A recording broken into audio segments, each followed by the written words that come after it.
Bueno, ¿cómo estamos el día de hoy? ¿Bien? Sí, amén. Qué bueno. En el culto pasado inicié haciendo una pregunta y la pregunta era, ¿por qué están ustedes aquí y no en una misa? ¿Alguna vez alguno de ustedes se ha puesto a pensar en eso? Debe haber una razón, si no usted estuviera en algún otro lado. Y es que durante estas 5 semanas al pastor se le ocurrió la grandiosa idea de predicar sobre las 5 solas. Sí, la semana pasada el pastor predicó sobre la primera, sola escritura. Si es que no vino, está el video en YouTube, yo me lo vi ayer.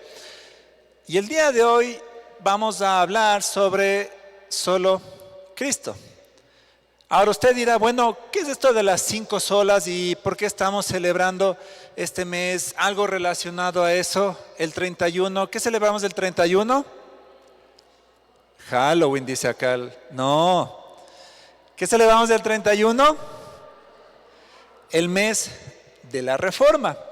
Y es que creo que todos nosotros hemos escuchado o hemos visto visto algún video, lo que sea, de Martín Lutero y de la Reforma Protestante. Por esa razón está usted aquí.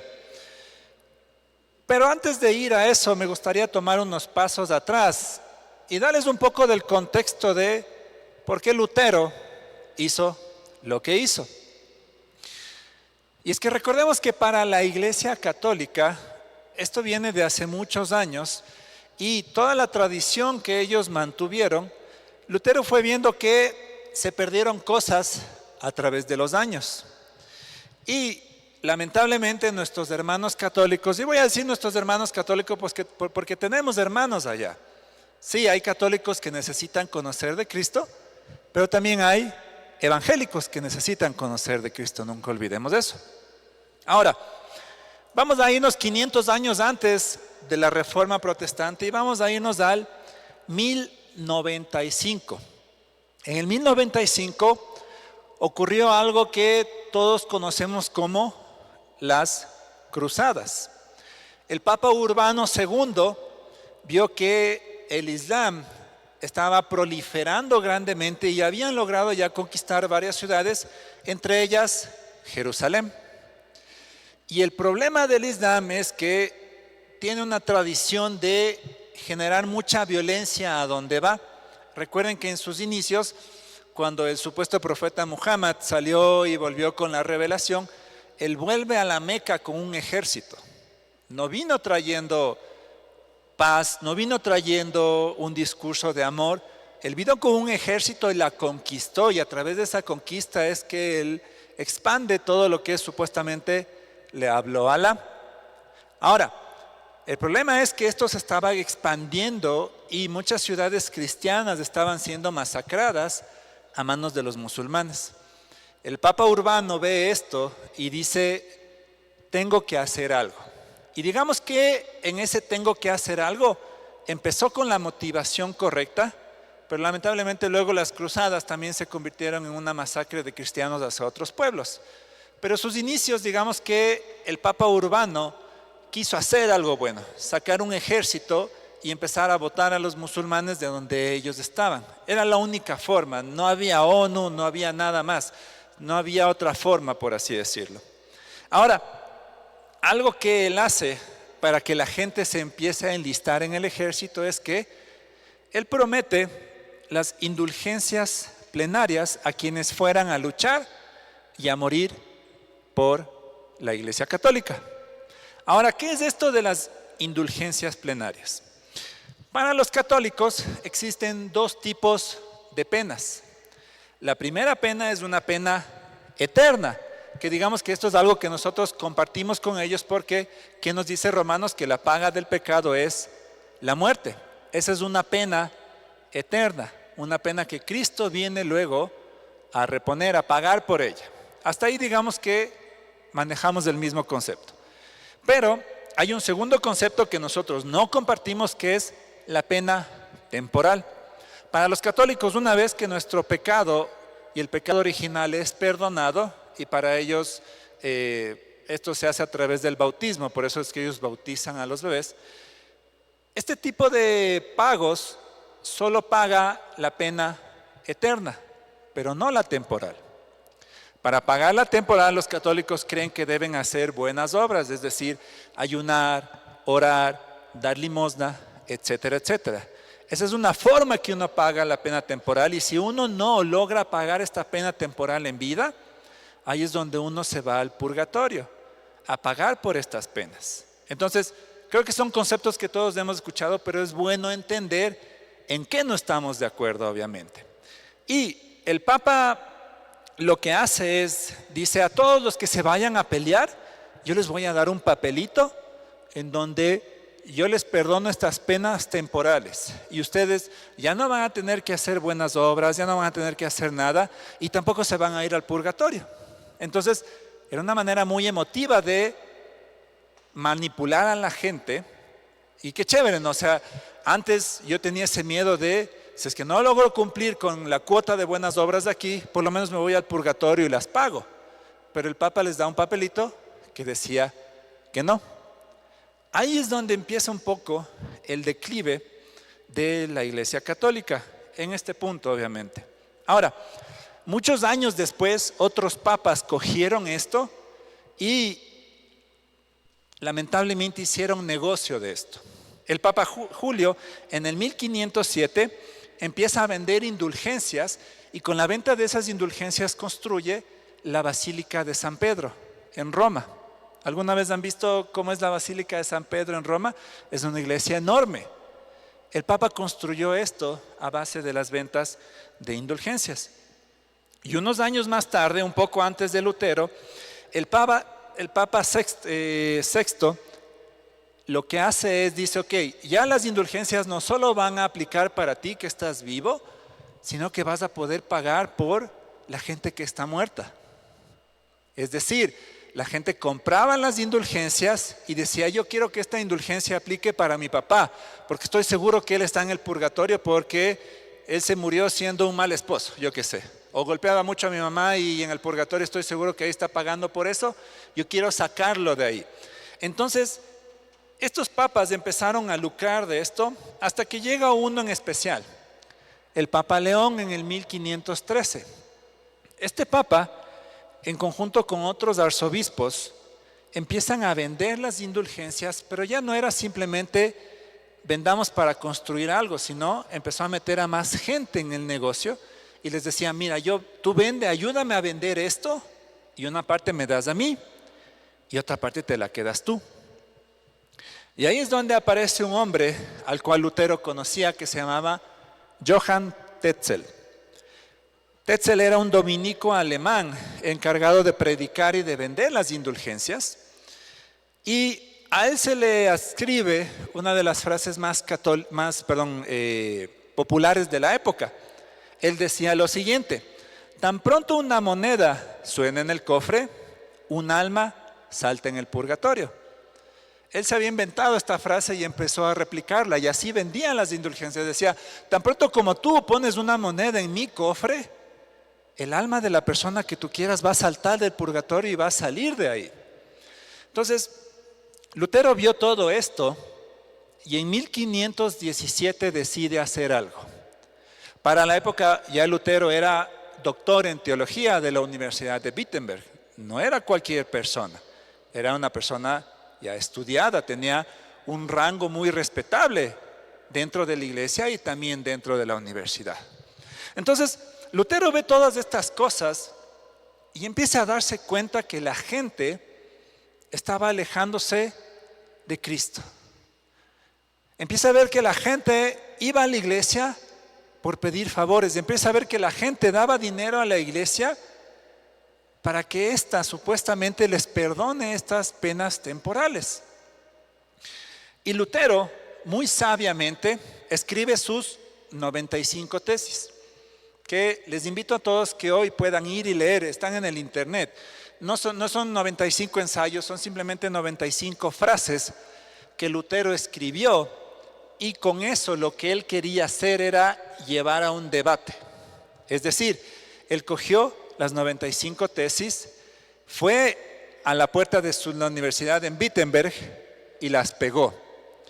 Ahora, mucha gente piensa que esto es como que un acto revolucionario o rebelde, o piensa que las 95 tesis dicen, ahora vamos a quemar al Papa y vamos a quemar a la Iglesia. No, para nada. Las 95 tesis, de hecho, muy sabiamente no contradicen directamente nada de lo que el Papa decía, sino que llamaba a las personas a meditar, a reflexionar y a debatir. Entonces Lutero con ese acto lo que estaba diciendo es, oigan, ¿qué les parece si vamos a debatir esto? Vamos a conversar esto. Él era un académico, ya tenía su grado de doctor en teología y era muy respetado. Eso es lo que Lutero quiso hacer. No es que se puso de rebelde y llamó a todos a las armas y llamó a incendiar antorchas, lo que sea. No, él quería buscar un debate, un diálogo, porque estaba viendo que la Iglesia Católica estaba perdida en su rumbo. Así que Lutero vio todo esto, se indignó y puso las tesis. Lo que viene después, les invito a que busquen un libro de historia cristiana.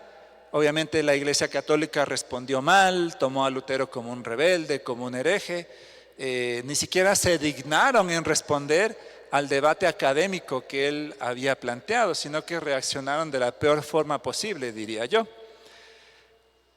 Pero Lutero y todo lo que hizo, lo hizo porque vio que la gente no tenía una relación con Cristo y no entendían lo que Cristo había hecho en la cruz y no sabían ni siquiera el por qué había hecho Cristo todo lo que hizo.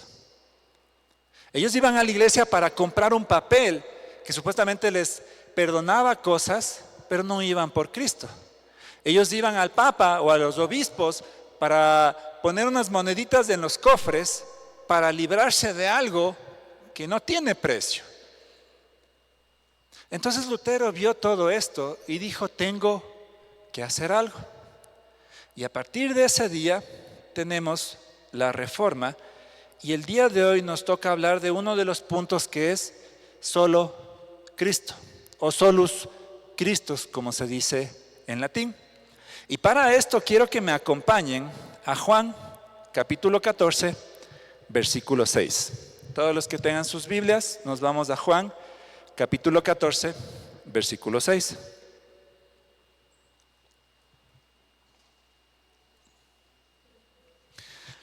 Jesús está hablando con Tomás y Tomás le dice, Señor, no sabemos a dónde vas, así que ¿cómo podemos conocer el camino?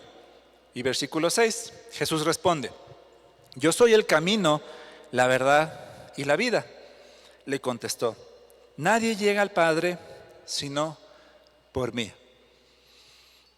Siempre me gusta pensar que cuando hay un listado de cosas dentro de la Biblia, existe un porqué para cada cosa. Y el día de hoy vamos a ver brevemente a qué se refería Jesús con yo soy el camino, yo soy la verdad y yo soy la vida. Así que vamos con el primer punto, un camino. ¿Para qué sirve por lo general un camino? Muy bien, para conectar dos lugares, para conectar dos puntos, para generar una zona en donde se pueda caminar de un lugar a otro.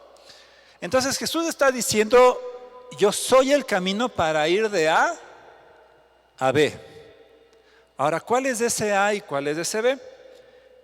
Me van a acompañar a Romanos 3:23. Por cuanto todos pecaron y están destituidos de la gloria de Dios. Ese es el punto A. Ese es el punto del cual nace todo el problema. Hemos transgredido la ley de Dios, hemos pecado en contra de Dios y por lo tanto estamos destituidos de su gloria. De ahí inicia el humano, de ahí inicia el problema. Adán y Eva habían pecado y todos los humanos que vinimos luego de ellos hemos pecado. No existe uno solo que no haya transgredido la ley de Dios. Entonces, este es el punto A. ¿Cuál es el problema de esto? Es que esta transgresión requiere un pago. Un pago porque hemos transgredido contra un Dios perfecto. Romanos 6:23, porque la paga del pecado es la muerte. ¿Pero qué tipo de muerte? Hebreos 9:22. De hecho, la ley exige que casi todo sea purificado con sangre, pues sin derramamiento de sangre no hay perdón. Entonces Jesús dice, yo soy el camino porque hay un problema. El ser humano está lejos de Dios, debe pagar en sangre el perdón de Dios. Y aquí les hago una pregunta, que creo que algunos de ustedes tal vez se habrán hecho, y es bueno, pero ¿por qué Dios pide un pago en sangre? ¿No puede simplemente decidir perdonarnos? ¿No es el amor? ¿No Él es misericordioso? Y la respuesta es sí, Él es todo eso, pero también es un Dios justo. Y porque es un Dios justo, algo debe satisfacer a su justicia. Y este pago que satisface la justicia de Dios debe ser un pago de sangre. ¿Recuerdan cuando los israelitas en el Antiguo Testamento querían ofrecer un pago por el perdón de Dios? ¿Cuál era ese pago? Era un animal. Era la sangre de un animal. Entonces, cuando Jesús dice, yo soy el camino, Él dice, soy el camino desde el punto de partida del hombre, que es la transgresión, hasta el pago de esta transgresión. Pero debe ser un pago de sangre. Pero aquí hay otro problema, y es que este pago requiere de un tipo de sacrificio muy especial. Y aquí viene la verdad. ¿Cuál es la verdad de este sacrificio? Segundo punto. Y me van a acompañar a Éxodo, el capítulo 12, el versículo 5. Los israelitas, cuando hacían pagos o sacrificios, no cogían cualquier animal. Había leyes y había normas sobre qué animal debía ser el utilizado para el sacrificio. Éxodo 12:5. El animal que se escoja puede ser un cordero o un cabrito de 1 año sin defecto. Este era el tipo de sacrificio que iba a satisfacer la justicia de Dios. Un sacrificio perfecto, un sacrificio sin mancha, un sacrificio sin defecto. Ahora yo les pregunto, ¿conocen a alguien que no tenga ningún defecto? ¿Conocen a alguien que nunca haya cometido un error? ¿Conocen a alguien que esté puro y sin mancha y pueda hacer este sacrificio? Yo no lo conozco. No sé si haya existido alguien en toda la historia de la humanidad capaz de decir eso. Entonces hay un problema porque para ir del punto A al punto B requiere un sacrificio perfecto. Y Cristo sabía eso. Y Cristo también sabía que el ser humano era incapaz de ofrecer este sacrificio. Sí, al ser humano le competía resolver el problema en el que se metió, pero el ser humano no podía resolver este problema. Entonces Cristo, por eso Él dice, tengo que bajar yo. Tengo que bajar en forma de humano y en forma de Dios, porque yo soy el único que podría vivir una vida como humano perfecta. Segunda de Corintios 5:21. Al que no conoció pecado, por nosotros lo hizo pecado, para que nosotros fuésemos hechos justicia de Dios en él. Entonces Cristo viene y dice, hay un problema, los seres humanos no pueden transitar en este camino y la verdad es que necesitan un sacrificio perfecto. Y segunda de Corintios nos dice que Él no conoció pecado. Él vino a hacer ese sacrificio perfecto. Y es por eso que Cristo era el único que podía pagar esa transgresión delante de Dios. Primera de Pedro 3:18 dice, porque Cristo murió por los pecados una vez por todas, el justo por los injustos, a fin de llevarlos a ustedes a Dios. Él sufrió la muerte en su cuerpo, pero el Espíritu hizo que volviera a la vida. Entonces, para ir de un punto A a un punto B requiere un sacrificio perfecto. Ese sacrificio perfecto viene a ser Cristo en forma de hombre, pero es obvio que no podía ser un mero hombre, porque necesitábamos que este sacrificio se levante de la muerte, y eso solo un Dios lo puede hacer. Y por eso es que como evangélicos creemos que Cristo es verdaderamente Dios y verdaderamente hombre. En una sola persona, dos naturalezas. Y Cristo viene a pagar por la transgresión que el ser humano no puede. ¿Hasta aquí tiene sentido? ¿Sí? Ahora, segunda pregunta. ¿Cómo el ser humano se beneficia de este sacrificio? Bueno, ya sé que el ser humano tiene un problema, ya sé que este problema se resuelve pagando en sangre delante de Dios, delante de un ser perfecto, pero el ser humano era incapaz de ofrecer tal sacrificio, entonces baja Cristo y lo paga por nosotros. Y la pregunta es, ¿qué hago yo frente a esto? ¿Cómo me relaciono con esto? ¿Cómo logro beneficiarme de esto? Y aquí vamos al tercer punto, a la vida. Efesios 2:8 dice, porque por gracia ustedes han sido salvados por medio de la fe. El ser humano se beneficia del sacrificio de Cristo por medio de la fe. Y esto tiene sentido porque yo no puedo beneficiarme del sacrificio de alguien perfecto, haciéndole un pago o dándole algo a esa persona para que me dé a mí eso que esa persona hizo. Porque claro, ¿qué puedo darle yo a Dios para que yo me merezca el que Él haya venido a morir por mí? Nada. Dios lo tiene todo. ¿Qué puede el ser humano dar a un ser perfecto para hacerse merecedor de su gracia? Y la respuesta es nada. Porque los seres humanos no tenemos nada que darle a Dios. No podemos comprar nada. No podemos intercambiar nada. Y Cristo sabía eso, por eso dice que a nosotros se nos otorga esa justificación por medio de la fe. De la fe en que Él vino realmente y murió por nosotros. Y saben que hay un pasaje que a Lutero básicamente le cambió la forma en la que veía el mundo. Y con esto vamos terminando. Romanos 1:17 dice, de hecho en el Evangelio se revela la justicia que proviene de Dios, la cual es por fe de principio a fin, tal como está escrito, el justo por la fe vivirá. Entonces, Lutero vio este pasaje y dijo, esta justicia de la cual se habla constantemente no es simplemente un atributo de Dios, es decir, la justicia como una propiedad de Dios, sino que Lutero dijo que este versículo se entendía la justicia como el acto divino de arropar a pecadores a través de la fe en Cristo. Vuelvo a repetir, la justicia es el acto divino de arropar a los pecadores por la fe en Cristo. Porque es obvio, yo como pecador no puedo estar en la presencia de un ser que es perfecto.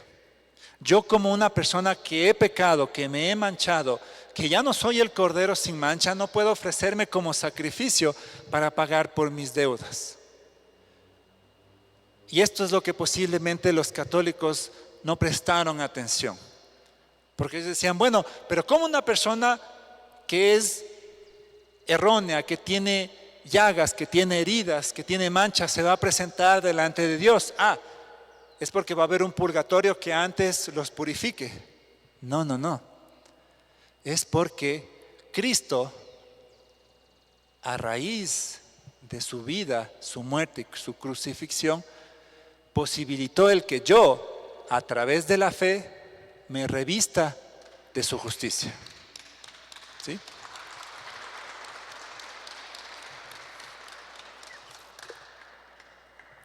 Entonces, cuando yo me revisto de la justicia de Él, ya no necesito purgatorio. Ya no necesito pagar penas temporales. Lo que necesito es poner mi fe en Cristo. Ahora, ¿eso implica que nunca más voy a pecar? No. Pero se entiende que un cristiano que ha nacido de nuevo y que ha puesto su fe en Cristo se va a arrepentir siempre que se vuelva a equivocar. Y es por eso que Juan 3:16 dice, porque de tal manera amó Dios al mundo que ha dado a su Hijo unigénito para que todo el que en Él cree no se pierda, sino que tenga vida eterna. A esto se refería Cristo con vida. A esto se refería Cristo con que nosotros pongamos la fe en Él, porque Él sabía que solo eso podía revestirnos de la justicia necesaria para ir a pasar y vivir eternamente con un Dios que es justo, con un Dios que es perfecto, con un Dios que no tiene mancha.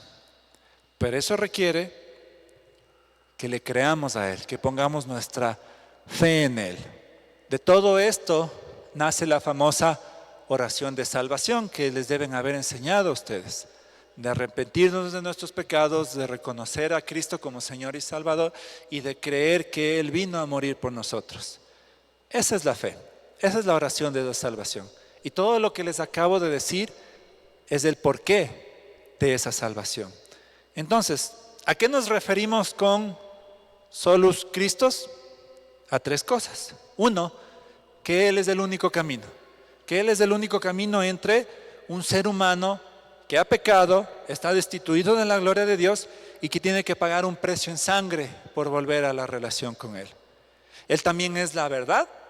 ¿Por qué? Porque Él es el único que puede traer ese camino de reconciliación. Porque pese a que el humano le correspondía arreglar esta transgresión ante Dios, vino Cristo y dijo, yo sé que ustedes no pueden hacerlo, así que lo voy a hacer yo por ustedes. Y Él es la vida, porque cuando nosotros aceptamos esto por fe, Él nos reviste de justicia para que podamos vivir eternamente en la presencia de un Dios santo, en la presencia de un Dios perfecto.